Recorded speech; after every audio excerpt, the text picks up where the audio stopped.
Hello, America. Kind of a continuation. For the next few days, I want to continue what we started yesterday about getting up and actually voting. It stems from a conversation I told you about where I was having dinner with some friends of mine, and they said they weren't sure if they were actually going to vote because they didn't know who to vote for. I looked around and I went, are there cameras up? Am I being punked? I couldn't believe that friends of mine were telling me that, and these are people that know what's going on, they know the stakes, but they didn't know if they were going to vote. I thought, if we don't have 50% turnout in this country under these conditions, Ben Franklin's words come to mind. When they finished with the Constitution, he was walking down the street, the story goes, and a woman came to him and said, "What have you given us, Mr. Franklin?" And he said, "A republic, ma'am, if you can keep it." If people aren't awake now, what would it take to wake them up?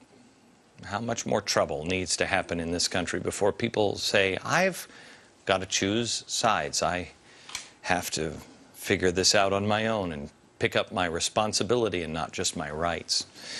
So tonight I thought I'd get a few people on that I trust and have a conversation. And we've invited a studio audience in. We've had a couple of minutes to converse beforehand, and I think they all kind of feel probably like you do and I do. You don't really trust anybody in Washington. You don't know who to trust, and so you're looking at all of these candidates and like, I don't know, is this the right guy? Is this the right woman? It was 2 years ago that Americans flooded the polls to vote for change, and we were promised hope, and instead we were given despair. We knew that jobs was the #1 issue. We asked for jobs, and Americans were given unemployment. We wanted to rid the nation of politics of the past, and instead we're given a country now that I can't even recognize. You want to talk about the politics of the past? Boy, it's almost like we have put it on a rocket ship to the moon. It is the politics of the past, as you will see during this hour, have just been energized to unbelievable and unrecognizable points. So now we're 2 years into a fundamental transformation of our republic. We now have Obamacare, which is 1/6 of our economy. We have a president who has added $3 trillion of debt on his watch. There are record numbers of families on food stamps. Our freedoms are being stripped away, from buying sugary soda to being able to dig in the sand of the beach in Florida. The government is encroaching on our freedoms and fundamentally transforming, nudging our way of life. We're being detached from the Constitution. People are called crazy if they actually want to even read the Constitution. We have people in Washington that say, read the Constitution, find it in the Constitution. No, I let somebody else do that. We are being separated from religion. We are being nudged away farther and farther from our founding fathers. It has been 2 years. And will people stand yet? From one week from today, the time will be to get off your couch or to go early. And before you go to work and start your day, go to the voting booth. Will we see record numbers? Will we see, I think midterm elections have been since the 60s in the 30 and 40% turnout rate. Can we get it above 50%? So really only about 40% of this country at this point that cares? Part of the problem with my program is that occasionally I will say things where I generalize, and I have been a throw the bums out. There's, you know, all the people in Washington, the Republicans and the Democrats are the problem. I believe that to be true. The parties are the problem. George Washington's words are being lived out right now. But that doesn't mean there aren't good people in Washington. There are good representatives in Washington that are standing there in a lion's den every day. We need to arm them with the best people we can. When it comes to voting, who do we send? What do they need? What are we looking for? How do we get our country back on course? America is awake now. Now maybe we need just a little bit more focus. I wanted to show you some of the good guys that need your help. From Minnesota, Congresswoman Michelle Bachmann. These are 3 people that I trust.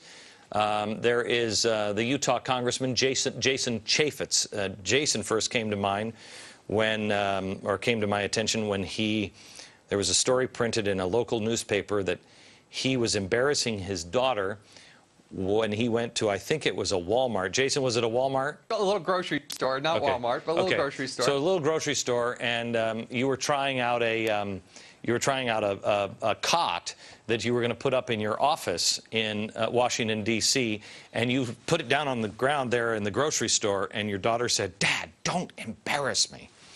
And I thought, I like you, because there's nothing better than embarrassing your children from time to time. I do it almost every day, usually around this time. Also from South Carolina is Senator Jim DeMint. So guys, what I wanted to do, first of all, welcome to the 4 of you. What I wanted to do is really talk to you, and Jim, I want to start with you. I remember saying to you years ago, the Republicans don't have any idea what they're creating. They're lying to their constituents. They say they're for small government, et cetera, et cetera. The Americans are going to catch on to this, and you're going to destroy yourself. And you were there from the very beginning, and you've been there from the very beginning saying, send me help. So let's start here. What kind of help do you need? What should we as citizens be looking for in a candidate? Let's just start there. Well, Glenn, I think we're going to get a lot of help this November. When Nancy Pelosi first took over as Speaker, we had $8 trillion in debt. Since then, we've added $5 trillion, and she said when she was inaugurated as Speaker that we would have no new deficit spending. So the first thing we need to think about this November is anyone who has seen what the Democrats really stand for and still go out and vote for Democrats are just not thinking. They don't understand what made America great and prosperous. What we need now in Washington, Glenn, more than anything else, is people who will keep their oath of office. The first thing we do as congressmen and senators is take an oath to defend and protect the Constitution. Yet most people in Congress think it's their job to take home the bacon. We've got a food fight of over 500 congressmen and senators who are competing to take home as much from the federal government as they can. We've got to stop this parochial, self-serving spending, and the way to do it is to stop this whole culture of earmarks. So I need people who are going to vote against any more earmarks, any more bills with earmarks in them, vote to balance our budget, and vote to repeal Obamacare so that we won't destroy medicine and bankrupt our country. Michelle Bachmann, if you don't mind, if I share a conversation that you and I had, I don't even know when it was, 6, 8 months ago. I don't even remember what city it was in. I think it was in St. Louis. You were speaking and I was speaking, and you sat in a green room with me with your husband. And you said to me, you know, that you were concerned because you were the #1 target on Nancy Pelosi's list. No. And I said, it doesn't matter, Michelle. If you lose, you lose. Just don't sell your soul. Up until that moment, because of your response and the look on your husband's eyes, when, I mean, I could just tell your husband was a guardian behind you of, no, there's no soul selling here. I didn't know for sure. I hadn't had a personal one-on-one with you where I could look you in the eye and judge you as a person of character.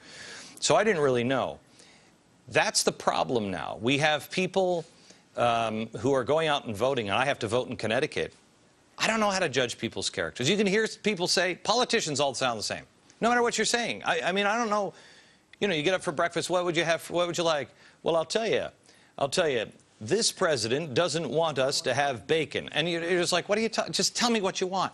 How do people judge a candidate and their character? Do you have any help on that? Well, our founders gave us a good clue in the Federalist Papers when they told us the first requirement for anyone for public service is their character, first and foremost. That's why George Washington is probably the best president we've ever had, because of his character. Our nation literally was built on the foundation of this great man's character. You know, it's interesting. Recently, former President Bill Clinton was here in Minnesota campaigning for my opponent. I've had them all. I've had the current President of the United States, the current Vice President of the United States, the Speaker of the House, the former President of the United States twice came in, the head of the DCCC, the congressional organization, the head of the DNC, the former head of the DNC. They've all been here, Glenn, to come for one reason, to defeat me, because President Clinton said that the Tea Party movement is the most dangerous movement in America today. And he self-identified me. He said, Michelle Bachmann, I see as the epicenter of the Tea Party movement, and that's why you need to defeat Michelle Bachmann. My opinion is, Glenn, all we're seeing from the American people, and what you've been able to rally the country to do, is to recapture that spirit of 1776. That's what we need, to have people take that spirit to the polls, and it will mean people need to go to the Facebook page. I invite your listeners, go to my Facebook page, Michelle Bachmann. You will learn about my character in that page, Jim DeMint's character, Jason Chaffetz's character.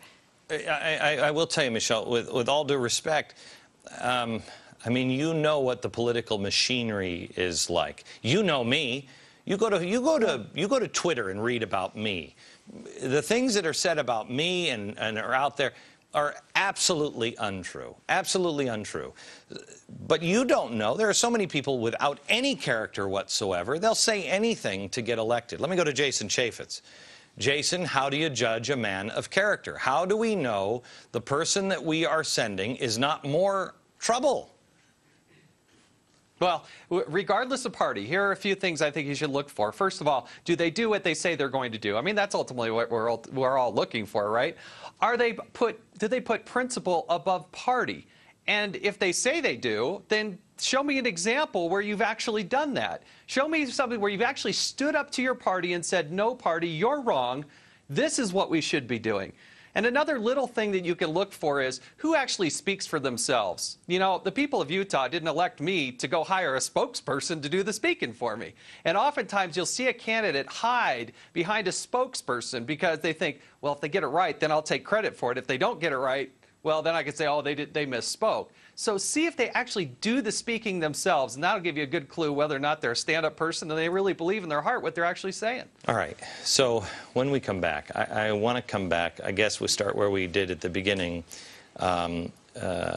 with Senator DeMint. What is the tool that you need the most? What if you had one thing that we should find in a candidate? What is the tool? This is Trent Lott on what he said about these Tea Party candidates. We don't need a lot of Jim DeMint disciples. As soon as they get here, we need to co-opt them. That is one of the most incredible statements I've ever seen. And that shows you the Democrats have already been gobbled by this progressive machine. I warned the Democrats. I said, you look, my family, they were all Democrats growing up. And what you're in bed with now, the Michael Moores, the extreme left of the world, that's not Democrat. That is socialist, progressive, Marxist, communist. That's what that is. And you think the Democrats thought that they were using those people as fuel. And I said, you're going to be sadly mistaken when you're eaten by them. And that's exactly what's happened. So the Democratic Party is lost as we know it. Now the challenge is to make sure that there is a party that isn't eaten by the progressives. And that's the real battle. And so we'll talk about what kind of people to send there and what kind of armor they need, according to the people who are inside Washington now. Back in a second.